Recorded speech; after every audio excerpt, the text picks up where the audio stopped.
La cuestión de este bono de fin de año para el sector de la pequeña y mediana empresa ha sido realmente un dolor de cabeza. Digo, ustedes no niegan que necesita el trabajador una recomposición, pero ¿cómo se hace el empresario para responder a esta obligación?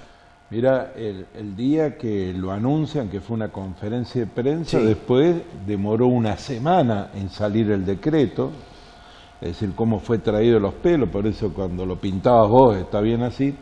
Ese mismo día yo estaba en el Ministerio de Producción reunido con el secretario de Emprendedurismo y PYME, Mariano Meyer. Sí. Es decir, que con un piso de distancia estaban anunciando el bono. Y la verdad que nosotros le dijimos al principio, el anuncio no nos podemos oponer. ¿Por qué? Porque los pequeños y medianos empresarios vivimos fundamentalmente el mercado interno. Eso es regla de oro. El 95,6%, para ser exacto, de nuestras ventas, producción, desarrollo de servicios, es para el mercado interno. Es decir, que si vos no tenés plata para comprar, el vecino, el trabajador, el jubilado, nuestras empresas no se mueven. Entonces veníamos con retracción del mercado interno y se aceleró muchísimo en abril. Nosotros estábamos discutiendo justamente eso con el Ministerio de Producción. Nos creó cierta expectativa cuando asumió Sica, que dijo que iba a poner una sala de primeros auxilios para las pymes. Totalmente. Después me hice famoso por una frase porque la verdad estaba muy acongojado por la cantidad de cierres de empresas que tenemos y le dije que más que una sala de primer auxilio puso una sala velatoria, que no es solución. Pero para nosotros, decíamos, era una posibilidad que se recreara el mercado interno. Es decir, si el bono hubiera sido para todos, Sí. que incluyera al Estado, a los jubilados, y para el sector PYME hubiera sido acompañado con una línea de crédito, con un plazo de gracia y a tasa razonable en el mundo, no te hablo porque Argentina está fuera del mundo en eso, en tasa de interés, para nosotros hubiera sido una oportunidad para la Argentina de recrear el mercado interno. Pero no fue así. No, el Estado no participó. Después de que protestamos bastante, hacen un anuncio donde estaba el ministro de Hacienda y el ministro de Producción y el presidente del Banco Central, líneas de crédito para abonar. 7 días después de publicar el decreto, es decir, desde que empezó hasta esto había 14 días. Y nos sale con una posibilidad de acceso al crédito de 45 días. Cuando vemos el decreto, de llamado, no pude hablar con el ministro Sica, pero la verdad es que yo no sé si a veces nos cargan, ¿no? Por eso a veces la pesadumbre del empresario, el que te está viendo ahora, los que nos están viendo, seguramente van a saber, tienen problemas para pagar la luz, el alquiler, los sueldos y la FIP, que está haciendo desastre. Ayer estuvimos con los funcionarios de la FIP, una delegación de APYME, planteándole algunas cosas puntuales. Pero no, el Estado no participó y sacaron una línea de crédito que era el 45% en la banca privada y el 38% en la pública. Vos vas y preguntás en un banco público, no. Pero digo, bueno, la línea de crédito, más o menos, digo, contemplar. ¿En qué consiste? Descuento de cheque a 90 días. A ver, Sica, a ver, lo que me estén escuchando, por amor de Dios, no hay venta, hay retracción de venta. Te viene diciembre que tenés que pagar medio aguinaldo, las vacaciones, que cae normalmente la economía a un bienestar y nos ofrece una tasa del 45%. Cuando seguimos viendo el decreto, al sector privado el Estado le va a pagar el 15% restante, es decir, le aseguran a uno de los sectores beneficiarios, que es el sector financiero, al sector PYME, a 45 y descuento de cheque de 90 días. No tenemos cheque de 90 días. Claro, y en este caso, entonces, cuando estamos observando que las trabas forman parte de la operatoria económica de cada uno de los días, nos ponemos a pensar si el Estado es un generador de condiciones económicas para mejorar para mejorar la pequeña y mediana empresa, para mejorar el trabajador de la pyme, o es apenas un banco, una entidad financiera que se dedica a este tipo de operaciones. Mire, ¿no? Los periodistas generalmente nos preguntan a los dirigentes pyme si nos atienden. Sí, nos atienden. Ahora salimos de ahí y hacen algo que no está adecuado a la situación. Es por eso que el jueves pasado fuimos a una gran cantidad de pymes. El pyme tiene que dejar la fábrica, dejar el taller, sí, el negocio y movilizarse frente al Congreso. Ustedes han visto en todos los medios de difusión, en la televisión, en los diarios, salimos en todos los diarios, la enorme cantidad de empresarios. Y a mí me tocó vivir, tengo bastantes años de dirigente empresario pyme, y ver gente de 82, 83 años que había dejado, y con la angustia, pero también con la esperanza, ¿no? Que empezaron a gritar ni una pyme menos, no lo habíamos arreglado los dirigentes de las distintas entidades, las cámaras que fueron de por sí, por ejemplo la Federación de Panaderos, adhirieron 25 cámaras que no estaban al principio, y luego nos atendieron los diputados nacionales de distintos bloques en el anexo de la Cámara de Diputados también, que fue un hecho, nos quedó chico el salón porque entraban 180 nomás, pero le hemos entregado y dicho que ellos tienen que servir de nexo con el Ejecutivo, pero a su vez hay leyes en el Congreso que pueden tratarse dentro de la emergencia PYME, pero con una urgencia total. No llegamos a ver esa luz, ese semestre, nosotros, muchísimas empresas no lo van a ver, y sacamos el dato después de confeccionar todos los dirigentes con una cantidad estadística que cierran 25 pymes por día en la Argentina.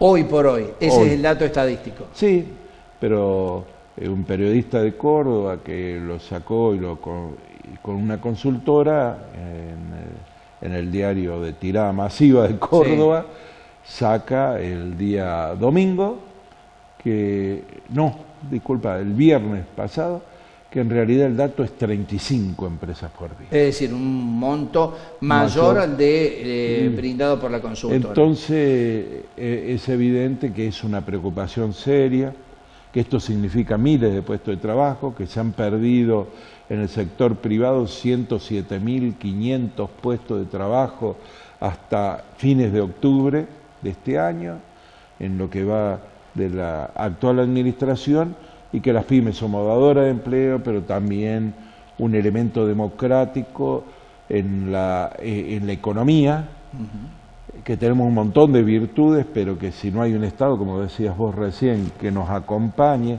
que no nos ponga un pie encima, entonces es una mezcla explosiva, tasas del 80%. La AFIP con planes de regularización que no tienen periodo de gracia, es decir, se te amontona con el pago, tasas de interés y calificaciones, es decir, el sistema impositivo argentino, una creación, lo está haciendo Córdoba también, no, si te va mal, pagas más caro y con menos cuotas. Bien, y sobre todo, sumándole también la manera en la que se está produciendo, ¿no? Porque no debemos olvidar que las pymes han sufrido en carne propia, bueno, en definitiva lo que han sufrido todos, pero aquí es donde más se siente el tema, por ejemplo, de las altísimas tarifas que han en cierta medida complicado mucho más el nivel de producción. Por eso te decía, una mezcla explosiva, tasa de interés. La AFIP y el sistema impositivo que no acompaña con una correcta cementación. Lo que decías vos, los cuadros tarifarios, están viniendo las boletas de luz y de gas imposibles de pagar porque nadie se había fijado en las distintas resoluciones que se habían desplazado, los aumentadores están viniendo. Es decir que no lo pueden, los cortes de luz y de gas están a la orden del día. Apertura indiscriminada de la economía. Nosotros le decíamos a los funcionarios, estuvo el G20 en el país, los principales economías del mundo. A ver, ¿cuál es la única economía que no tiene barreras arancelarias, pararancelarias o lo que le llaman los europeos, administración inteligente de su comercio exterior? Argentina. Era el único. Entonces, es una locura. Te abren las importaciones, te secan el mercado, el Banco Central te ha dicho. está secando el mercado. Entonces, lo que estamos pidiendo es un poco de cordura económica para que las pymes podamos cumplir el rol de dar trabajo, de mantener el empleo, de que este sea continuo. La pyme, dentro de esos 107.000 empleados menos que hay, es la que menos ha despedido proporcionalmente. Pero ahora empieza. ¿Por qué?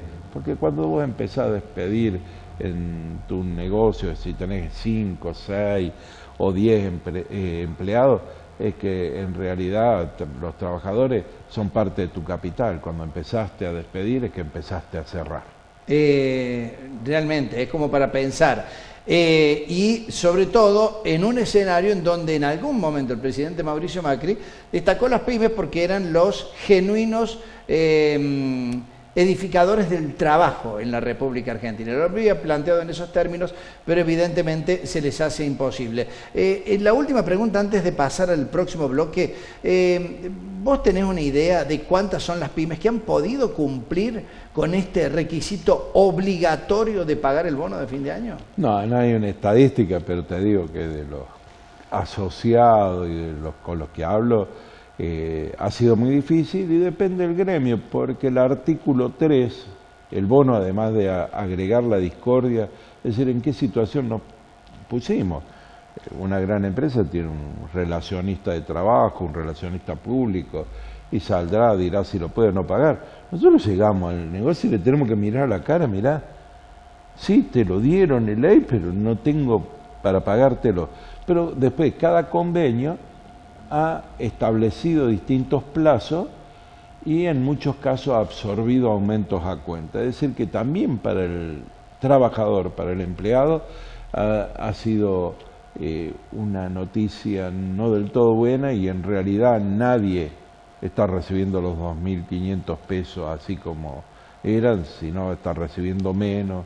Yo te digo, nosotros tenemos un gremio que es más chico en el establecimiento nuestro y lo dividió en varias cuotas, es decir, que los que menos ganan también lo han recibido menos también.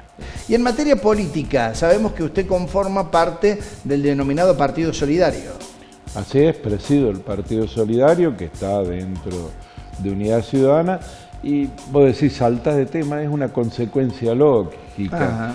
Yo he sido primero dirigente gremial empresario, sí, y después vemos que para resolver, y los que resuelven políticamente y los que causan a veces algunos desajustes, como los que estábamos viendo recién, son decisiones políticas. Es decir, que hoy no se privilegie la producción de trabajo y que se quiera reprimarizar la economía, es una decisión política que beneficia a sectores muy chicos que apoyan a determinados sectores. Por eso milito en un partido que proviene sobre todo de la economía social, del cooperativismo, de los pequeños y medianos empresarios, y que piensa que en la Argentina, con la riqueza que tenemos, en nuestra Córdoba particular, una provincia de las más ricas con respecto al Producto Bruto Individual, y la verdad que se trata de ordenar y poner la experiencia que uno tiene en cambiar la situación. Y que no es asunto de los políticos, porque tampoco nos ha ido bien solamente con los políticos oficiales, sino vemos ahora, si podemos hablar qué es lo que va a pasar en el próximo turno electoral en mayo, y vemos los que están en danza, y vos decís, entrás a agarrar los diarios, han hecho de eso una vida que no está mal. El problema es que después de tantos años no hay un avance de la democracia, no hay un avance de una justicia mucho más cercana, efectiva, no hay un avance económico para decir estamos distribuyendo mejor. Queda el 3% de los bosques nativos en serio riesgo, se sojizó toda nuestra economía y eso no es bien, mucho bienestar para el otro. Entonces, si tenemos una administración provincial que acepta los dictados de este modelo económico, nuestras empresas, nuestras industrias y los trabajadores no tienen futuro. Y si no generás en base a la producción y al trabajo, no hay cultura del trabajo, no hay incentivo para la educación y no hay seguridad. Vas a poner cañones por todos lados y no vas a resolver la seguridad. Y esto es lo que ustedes se proponen, en cierta medida cambiar un poco lo que es el eje de la proyección productiva, como se le llama entre comillas, en el gobierno de Mauricio Macri. Sí, mira, esencialmente la economía influye sobre los argentinos. Nosotros podemos hablar, hacer alguna explicación, pero se traduce en tu casa en angustia por saber si vas a tener empleo o no vas a tener empleo. Se produce en frustración porque vos decís toda la vida fui un pequeño empresario, un pequeño productor del campo. Yo vengo recorriendo la provincia y veo la cantidad de productores y de pequeños frigoríficos que se habían abierto en la década anterior y hoy de cerdo, y le abrieron la importación. Y hoy tenés que pagar todos costos dolarizados, desde la vacuna al alimento, ni hablar de los fletes, donde tenés una economía poco razonable, es decir, los que vivimos en el mercado interno, que eso, tenemos los precios dolarizados. Es decir, vos sabés, trabajo con lo de la harina, si aumenta el dólar, aumenta el trigo, aumenta la harina, aumenta esto, aumenta todo lo otro, ¿quién lo paga? El consumidor. Como el consumidor no tiene capacidad, consume menos. Ahora, esto tiene razonabilidad en política, no lo podés desconectar, sino ¿qué le vas a hablar? A ver, ¿qué es la política? Si no, esto. Y le hablas de la seguridad abstractamente, o le hablas de la educación y de una cosa, o de una reforma de la educación, y en realidad la investigación, el desarrollo de nuestra universidad. Pasaron 10, 12 años del gobierno kirchnerista que quizás podría haber hecho algunas cosas mejor. Yo estuve de acuerdo con esa administración, pero también he tenido una voz crítica y creemos que tiene una oportunidad porque somos el sector más democrático.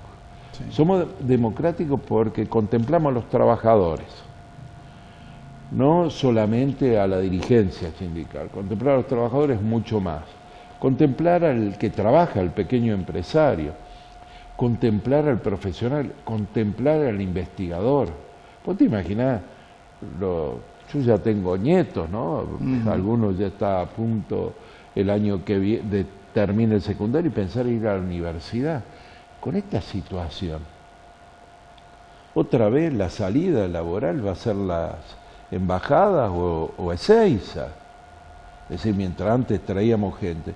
Y eso es fruto de la política, no es que yo no lo quiera a Macri o a lo otro, se lo advertimos. Incluso tuve el privilegio que dentro de los dirigentes empresarios fueron al que primero recibieron, sabiendo lo que opinaba, que yo había militado en contra de que ganara Macri porque sabía lo que iba a pasar. Pero ahora respetamos al gobierno constituido. Yo que vengo de una generación que hemos festejado hace poco, otra vez un 10 de diciembre, que es el de recupero de la democracia, hay que respetar las autoridades. No me gusta, y claro que no me gusta, pero lo voy a respetar.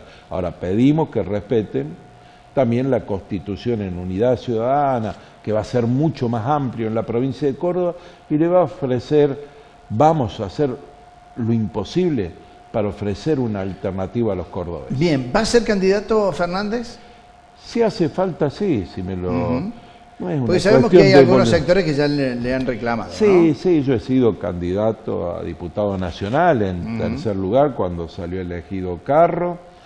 Y no tengo problema, pero los otros días estaba en un programa de radio y me preguntaban, bueno, pero vas a seguir siendo candidato. Mirá, yo no tengo problema, más aún creo que hay que renovar la política, poner ahora, yo no busco ser candidato, lo que busqué es no callarme. Tampoco cuando se perdió el gobierno en 2015, y hay algunos que vos los veías todos los días gritando, ¿no?, a favor del gobierno, y hoy no los encontrás ni debajo de un zócalo, efectivamente. Un zócalo, y la gente está sufriendo. Entonces, yo entré y tengo conciencia en lo político y lo social a partir de ver a mi viejo laburar, de ser hijo de inmigrante, de haber laburado toda su vida y irse por una canaleta por las decisiones económicas y políticas.